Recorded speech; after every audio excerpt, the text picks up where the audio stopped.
Hi, this is Lisa with Red Lantern Glass. I wasn't planning on recording this project because it's very similar to my last video, but I ended up trying something new and thought you might like to see how it turned out. I cut several pieces of glass measuring 3 inches by 3 inches to decorate for the small dish mold that I've been using. I'm still using bullseye glass, which is coefficient 90, and I'm just using one layer because I'm going to tack fuse this project.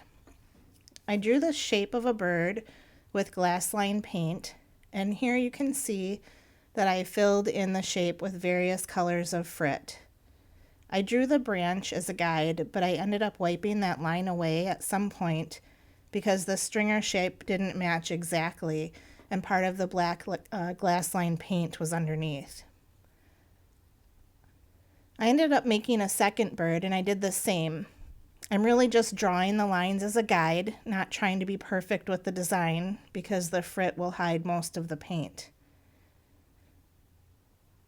I ended up using a pre-fired black dot for the eyes and a triangle shape of glass for the beak. I made several dishes and will show all of the finished pieces at the end. Once everything was assembled, I tack fused the squares with their designs, and then in a second fuse, I slumped into the little molds.